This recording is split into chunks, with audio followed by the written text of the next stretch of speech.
But we are right at 5 o'clock then. Great. Yeah, so I think I will get us started and say hello to anyone out there who's joining us via YouTube or via Zoom. My name is Ashley Mateos, coming to you live from the Carl-Schurz-Haus Library here in Freiburg, Germany. And I'm here today with Blake Boles. We are going to be talking about inspiring career paths this evening. And tonight, Blake Boles is going to talk about, or I'm going to ask him some questions about his varied past, what he's doing now, how he got there, some struggles, some triumphs, and then also what the future has in hold. Yeah, so hopefully you'll be able to learn a little bit along with me. And if you have any questions and you are tuning in via Zoom, please feel free to drop it into the chat. And I will try to keep an eye on that. Okay, so just a quick little introduction about the Carl-Schurz-Haus. We are the German-American Institute here in Freiburg, Germany.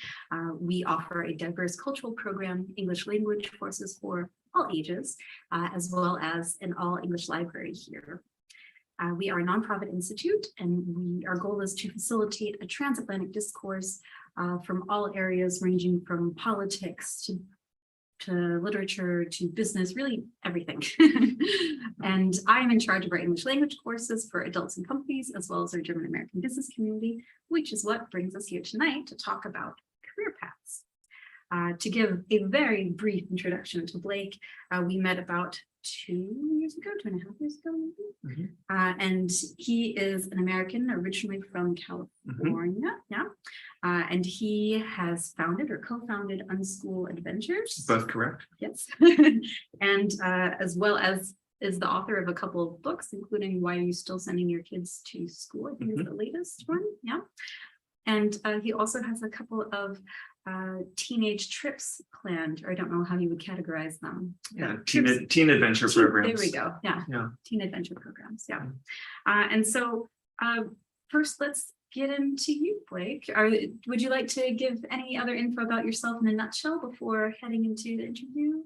I'm using the title traveling writer now because while I do run the adventure programs, that only takes up a small part of my year, and I spend most of the rest of my time traveling and writing, and really running the programs helps fund my writing habit.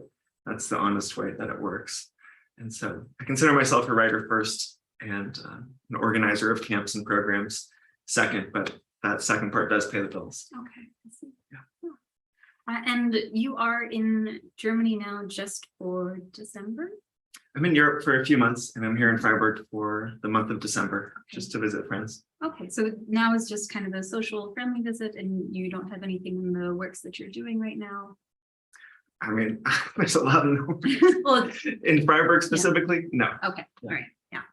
So I would like to first hear a little bit about your path to where you are today. So you're self-employed, you are self-made, you are self-driven. How did you get to where you are? What is your schooling adventure, or what work experience has led you to where you are today? First, phrase self-made actually just made a little light go off in my head. I recently had a friend get interviewed on a podcast. She's a sort of hardcore outdoor adventurer, and she just completed this long, really cool run down in Patagonia. And she got the fastest known time, and it's unsupported.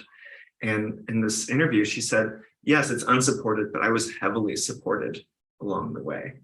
And so that's just something I felt like I needed to say. With hearing the phrase self-made, it's like, yeah, I'm self-employed, but there's been lots of help along the way.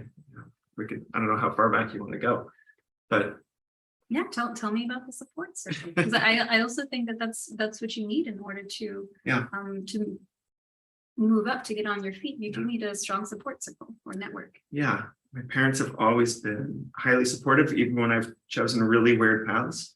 And so that first choice came when I was in college, and I was studying something that was very traditionally respectable, astronomy and physics. And then I decided I didn't want to be a scientist anymore, and decided instead I want to study alternative education theory and design my own bachelor's degree in that subject, because I read a few books and I became very passionate about the subject. And they said, great, go for it. And I imagine it must be difficult when you have some sort of non-traditional plan in life and you have family or friends who are just more on the critical side than the supportive side. So yeah, that was of course a big foundation. And the university where I went in California made it possible for me to do this individual major. And I've realized by talking with people, especially out here in Germany and other parts of Europe, that's a fairly rare thing. And they consider it kind of cool and different that you can design your own major in college. You can't do that everywhere in America, but certainly a number of places. I was able to do this. Yeah, you did that too. Yeah, and from there, I was really into alternative education. I liked working at summer camps, and I was working in the outdoor education field for a few years right after graduating. But I didn't like how the system worked. There was too many kids coming through. You just get to know them and then they leave again. And I was anxious to start my own thing, to create my own business somehow. And my dad was an entrepreneur, and so I was always exposed to that path growing up. And it took me through at least one major quarter life crisis to get to the point of being able to actually start my own business. I was not, things were not working well with the jobs I was taking, and I was quitting my jobs just over and over again, and often without appropriate notice.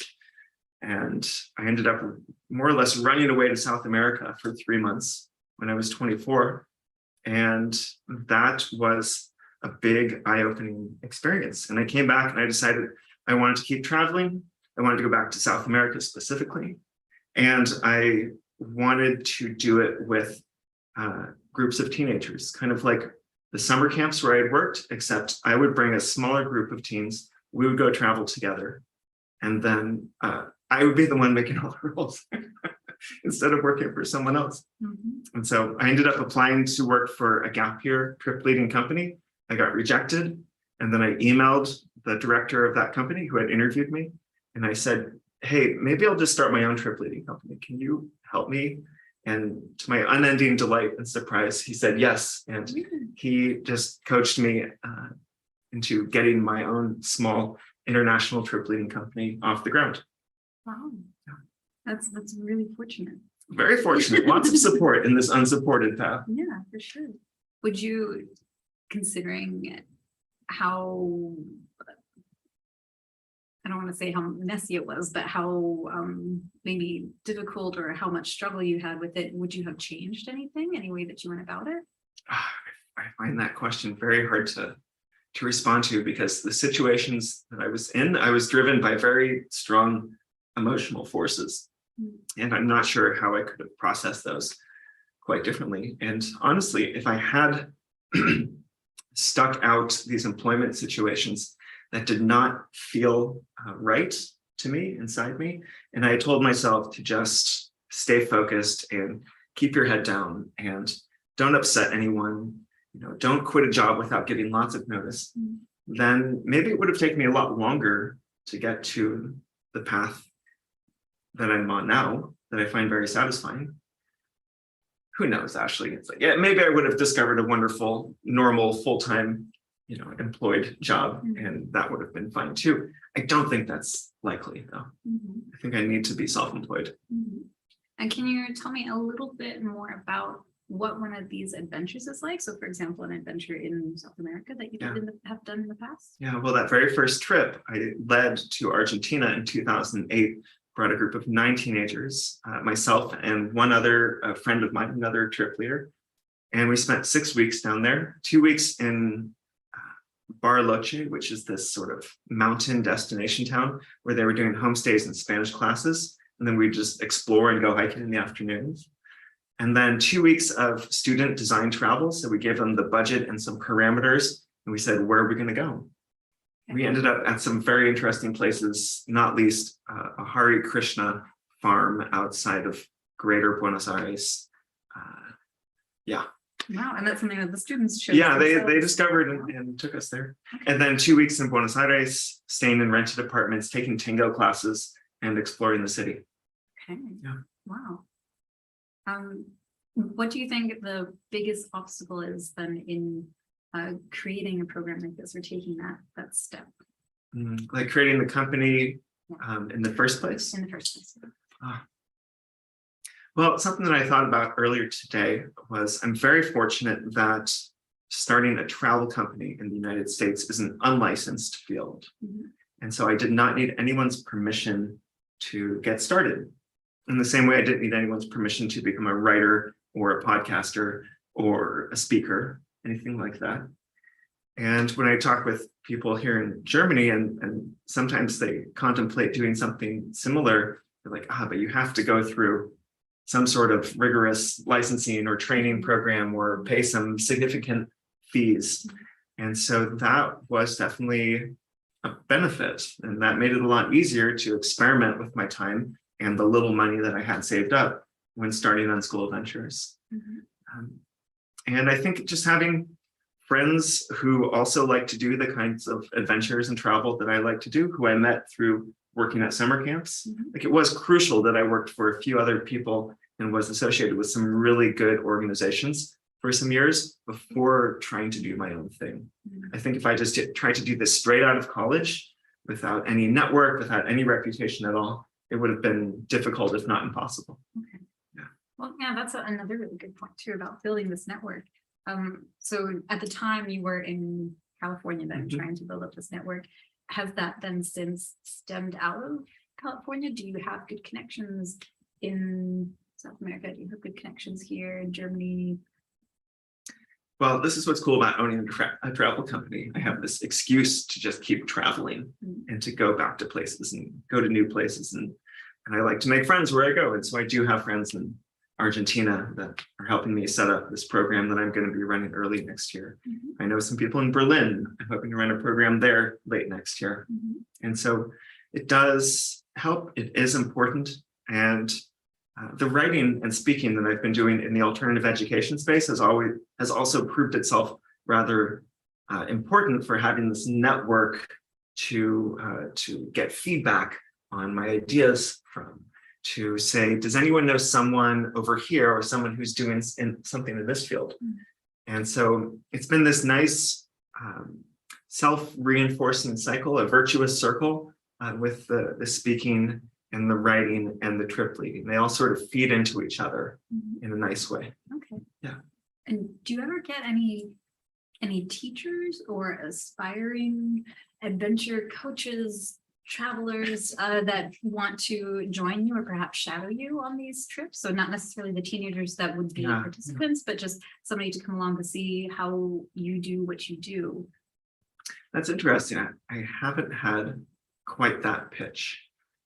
There's a number of people who say, like, hey, are you hiring? Like, yeah, but I know so many great qualified people from the summer camps where I've worked that that's usually who I managed to hire first, just my friends who I've worked with. But no shadows or interns. It's a tricky thing too. When you're a small traveling group, you're bringing a group of teens, you need to keep them safe. You also need to give them freedom and opportunities so they can grow. And to bring anyone else along on these kinds of trips, you just have to really know that person. You have to trust them. And how do you build that bond then? With other staff members, other co-leaders, usually by working with them in some sort of similar environment, like a summer camp, or by going on personal adventures with them. If I go on a backpacking trip in the mountains with someone for a week, that tells me a whole lot about this person that just a resume and a cover letter really does not transmit. Yeah, it's an intensive experience. And what about for those people that you do bond with or that you do co-lead them these trips with? Are you ever concerned that they're going to branch off and away from you as you did? I would love it. I'm surprised there's not more people leading international trips for homeschoolers and other alternatively educated kids. And sometimes people message me and they say, can I work for you? I say, I have no opportunities. And then I say, but it sounds like you have a good idea. Why don't you just organize a trip? I will help you get the word out. I was helped in my infancy in this. I would love to help you. But it's a tricky thing. It's a lot of moving parts to put together a group trip for teenagers in a foreign country. For sure. And when you're organizing travel as well, there's also the matter of the funding that you have or how you're able to get all the money together in one place, right? Yeah, my funding model with Unschooled Ventures is pretty straightforward, which is I set the lowest program fee that I can in order to pay for the trip, pay for my staff, and pay myself for my time. And then that's it. The parents pay for the trip, and then they need to pay fairly early. So I have the entire budget for the trip before we ever leave the United States. And if there's not enough applicants for a trip, so this Berlin trip that I'm going to try to offer next year, if we don't get enough applicants by April, then I will just write everyone who applied and I'll say, I'm sorry, there's not enough people to make this trip happen. And then I'll essentially be out a couple $100 plus my time that I invested. And then the trip is canceled. And while I don't have, income that I might have expected for that part of the year, I also don't have the threat of possibly losing money, which is what I think a lot of small business owners, especially when I see anyone working in retail, anyone who has actual inventory, as opposed to me, this is just a total service business. And if I can cancel it ahead of time, if I know it's not going to be financially viable, then I save myself all sorts of potential headaches. So it's kind of a safe business in that sense. Yeah. Well, and along that vein as well, how is it with vacation time? Vacation time. with sick time. With sick time. Actually, I've literally never had a paid vacation day or paid sick day in my life. Like I've just never had that kind of job. And so I have to take them as they come. But luckily, if I can run a couple of these trips a year and continue living a fairly low budget lifestyle, then I have a lot of space and time that feels kind of like vacation, but it's difficult when you're self-employed to ever really turn off that part of the brain. I will work on weekends, I'll work on holidays. If I wake up super early, I'll say, why not? I'll do some writing, I'll respond to some emails. But on the flip side, earlier this year, I decided I wanted to ride my bike from Portugal up to Spain and then back into France with a couple of friends. And so I did that, and that took about 6 weeks. And I can respond to a few emails along the way, but mostly I was on like a really cool long bicycle trip that most likely most people in normal jobs, even here in Europe, where you get 4 weeks or 6 weeks of paid vacation, most likely that would be a pretty hard thing to pull off. And so you can call it vacation, still always kind of working. I don't even know anymore. It's just the new normal. Right. And do you manage your own finances then? Or do you have somebody that helps you with that? Because that's also a big question for people who are self-employed, if it's something that they're managing their own books, or if they have to bring someone in. I have had some temporary helpers in the past, but I manage it all myself. Okay. And also I think one of the hot topics now is that there's remote work that's happening. You have a lot of people who are considered working nomads, right? And so they're kind of all around the world working from here and there. And every once in a while I get people that come to me and they say, okay, well, you're an American, you're living in Germany. I also used to be a freelancer here. And they say, well, how did you manage it with taxes, right? Where were you registered? Because if you're working here and you're working there, where do you have to pay? What do you have to do? And I find that question quite difficult to answer, because it depends on where you might be registered, for example, if your company is registered in the US, or if it's registered here, or where you are then resident of as well. And I don't know if you have any. Or if you're technically a US citizen, but you travel for most of the year, how do you get mail?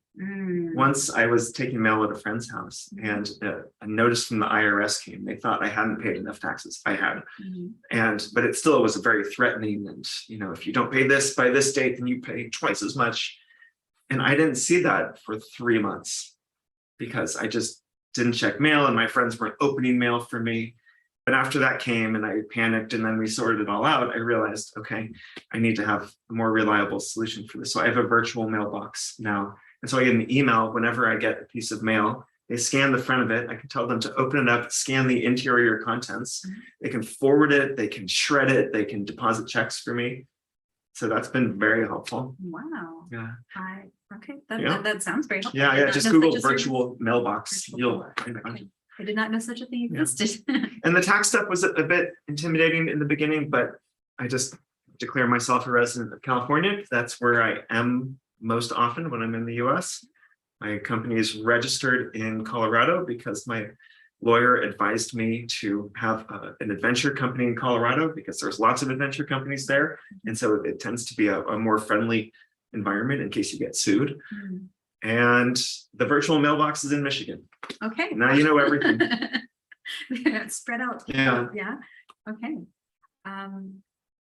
I would like to know, so you are kind of a citizen of the world in a sense. Would you consider yourself, I mean, obviously you're an American citizen, but if you're traveling for the most part, the majority, not majority, you're traveling for most of the year.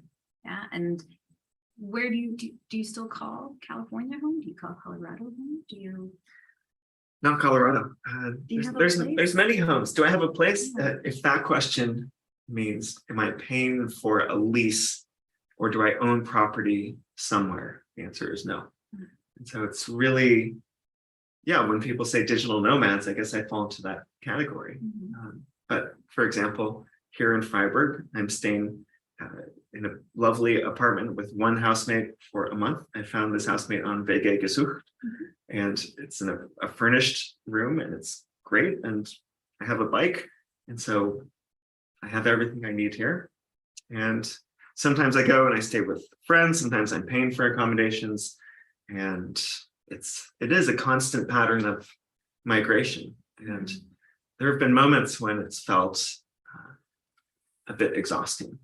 But whenever that happens, I can just find a place like Northern California to rent my own place for a while, 3 months, 6 months, and then the batteries are recharged again, and it's time to go out into the world again.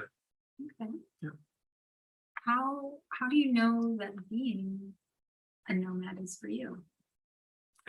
Because every other path feels so distasteful. It's like, how do you know that being self-employed is right for you, right? You try to work for other people over and over again, and you just keep hitting a wall. And the wall is like somewhere inside of you. And so I think that's the same answer for being nomadic. Or I think a lot of people think that being a nomad is about going to a new place all the time and having to constantly orient yourself to new environments. And honestly, that sounds exhausting. I had a heavy month of travel last month in November. And by the end, I was like, I'm ready to just be in one place that's familiar. But really, for me, it's more about circling, and it's going back to places. And so this is my 4th time being in Freiburg. I love living in South Lake Tahoe, California. I've lived there many, many, many times.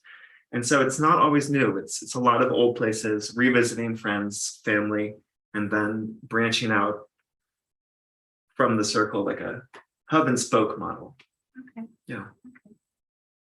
Well, then if you're out and about all the time, basically, also for work, really, what is a day off for you? What does that look like? How does a self-employed person have a day off? Do you, yeah, what do you do? Do you have a day off? Do you actually go out and stay active? Do you stay home and read a book? Do you? This is the really hard question. Can you turn off? A real day off is a day in which email is not checked. Okay. And the only effective way I've found to do that is to go into a physical location where there is no electricity or cell phone service. And so for me, I guess the only days off would be backpacking trips in the mountains. And that doesn't feel like a day off when you're carrying 20 kilos through the mountains, 8 hours.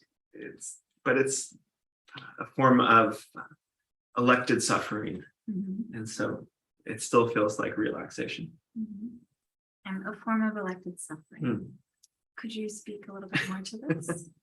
Yeah, I was thinking about this concept of elected or joyful suffering, delightful suffering. And that for me is really the key to the entrepreneurial puzzle, which is what is it that I can do that other people maybe can do too, but they don't really want to do because for them it feels like really unpleasant.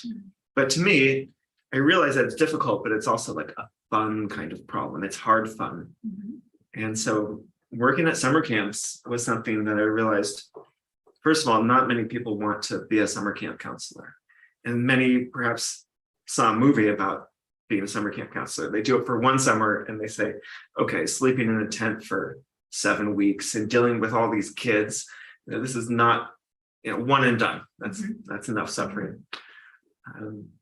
And same for me, outside of the summer camp experience, like independent long-term foreign travel. I learned in that quarter life crisis when I went down to South America for 3 months. I was like, this is my kind of suffering. I was in crowded hostels where you could hardly sleep sometimes, cities where there's power outages, just all sorts of like difficult. I didn't go too far off the beaten tourist path, to be honest, but still, it wears on you. But at the end, I wasn't like worn down and exhausted. I was worn down and enlivened.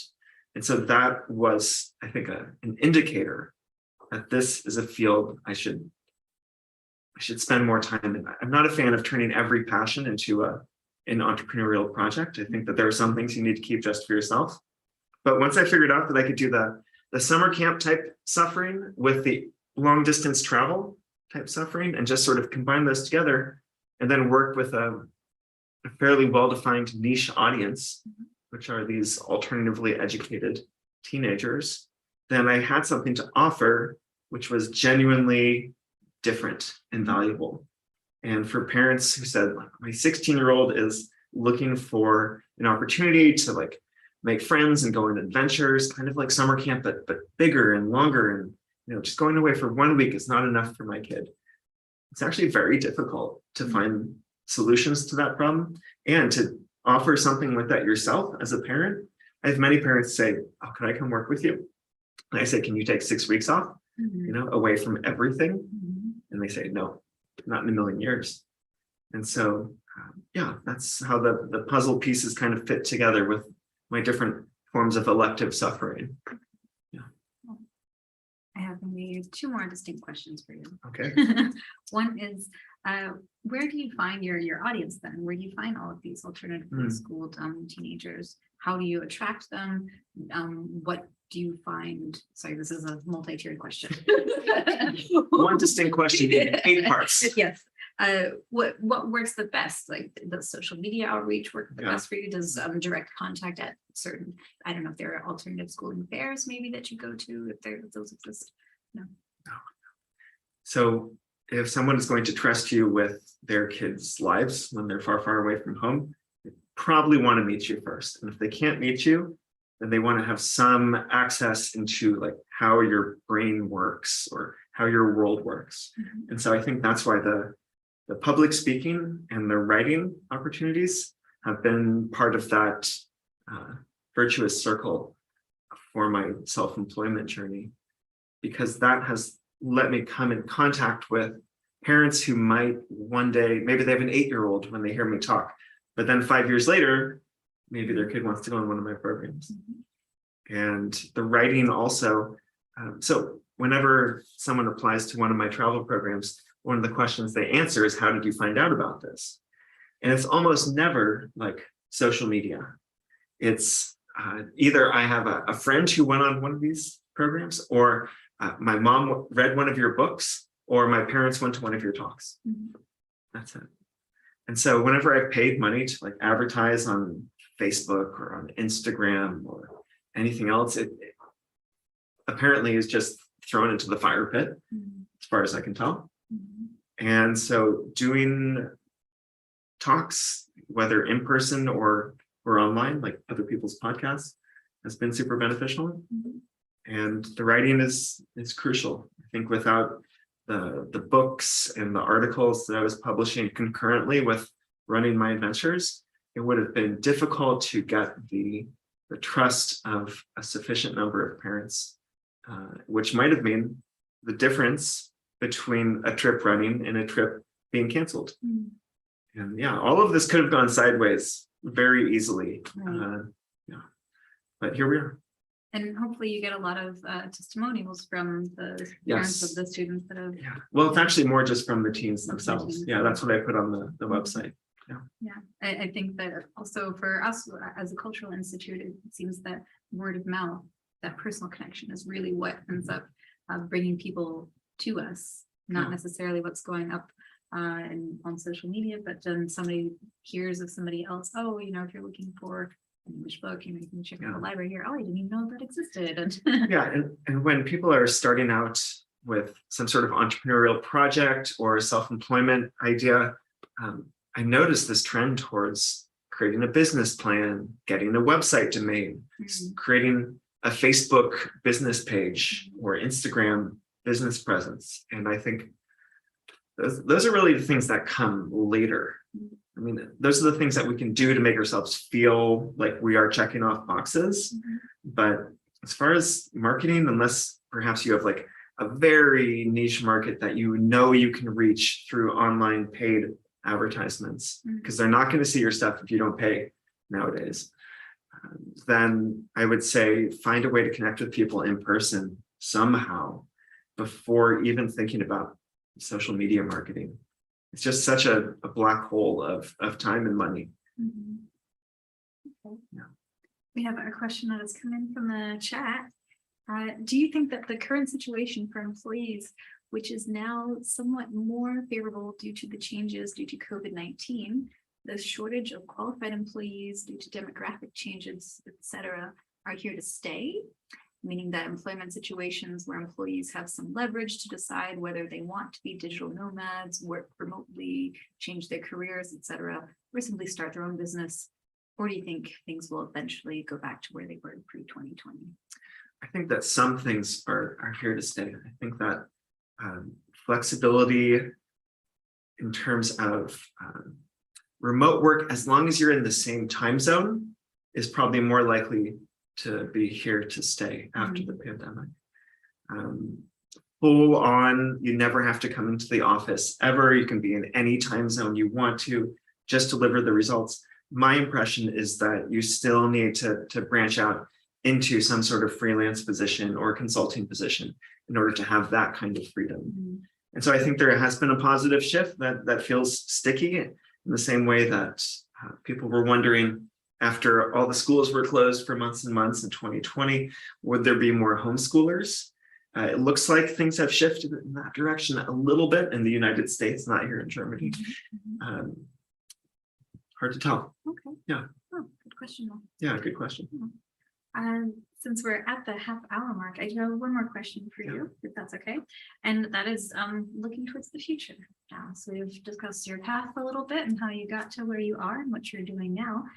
But as you mentioned, you have a couple of upcoming trips, one in Argentina and one in Berlin. Would you like to say a couple of words about that, what you have in the pipeline? Sure. Yeah, I'm bringing a group of 20 teenagers down to Patagonia in February, and they're going to be there for a month in a hostel that I've rented out in its entirety. And that's a bit more of an educational program in which they learn Spanish, they learn partner dance, and then I'm leading workshops on how to do everything in life slightly alternatively. And so that will be its own trip. I've never repeated a trip before except for one special one. And so each trip is kind of its own thing. And then it's, we throw the art into the fire and restart. And then Berlin, I'm going to try to bring, let's see if we get enough applicants, a group of teenagers to a hostel outside of Berlin, a big student hostel. So they'll be rubbing elbows with German student groups that are coming to visit Berlin. And their mission will be to see how much fun they can have in the city of Berlin with spending almost no money. Also, since they're teenagers, that means no drugs, alcohol, or nightclubs. I'm so sorry. Yeah. A lot of people, that's the first place their head goes when they think about how much fun could I have in Berlin. Yeah, but also spending no money. Well, and where do you get the inspiration then for these ideas, for these trips that you, not ideas, for these trips that you have? I mean, just coming up with the Berlin trip idea was a real struggle and a real journey. And it's so funny, like trying to do the accounting of your money and your time when you're self-employed, because in September, October, and November, I was researching whether I can bring a group to Japan, what it would be like to go back to New Zealand, especially with the post-COVID travel restrictions, like Japan just opened up recently again. And so to even like find hostels that are accepting bookings is a struggle. And so I did invest a lot of time. I talked with a lot of people who have been to these places, lived in them, live there now. I have a friend in New Zealand, a friend in Japan, and eventually figured out that it's probably wiser to stay a little bit closer to home. I consider Western Europe, one of my homes. And so Berlin felt like a safe choice. Finding a hostel was very difficult. I had to reach out. If you want to bring a group of minors to a hostel for a long period of time, for a month, they're used to people coming for a week. And so there's a lot of just straight up no's or non-responses. And so there's a lot of time invested that I'm not, formally compensated for. The idea is the trip that does run will pay me for my time in the mythical past. And so it was a lot of research, a lot of Googling, a lot of reaching out, and then you finally cross enough things off the list. And there's one thing that's perfect. I even had a different idea for how to run this trip to Berlin. It was going to be more oriented around studying board games and German board game culture. But that idea was connected to a specific friend who I wanted to be a co-leader on that trip. And when he told me he was not available, I said, all right, then this is not the trip to run. And so it really is a sort of agile process. It's kind of constantly reassessing until we get to the thing that seems like the good idea, and then stick with that. So I'm not going to say, 3 months before we go to Berlin, everyone's already bought their plane tickets, and now this trip is about board games. No, that's not the kind thing. Right. Well, thank you. Do you have any last words before we sign off? It's been a delight. Thanks. Good to do another workshop with you, Ashley. Yeah, I'm happy to have you here again.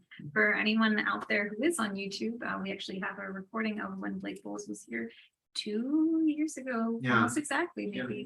I think it was also December, where he talked about how to self-publish. So definitely check that out. Check out blakeboles.com. And we hope to see you again, either in person or online through the Carl-Schurz-Haus in the alternative adventure sphere. And yeah, have a nice night, everyone. Come visit beautiful Freiburg. It's great. Yeah. Cheers. Now I need to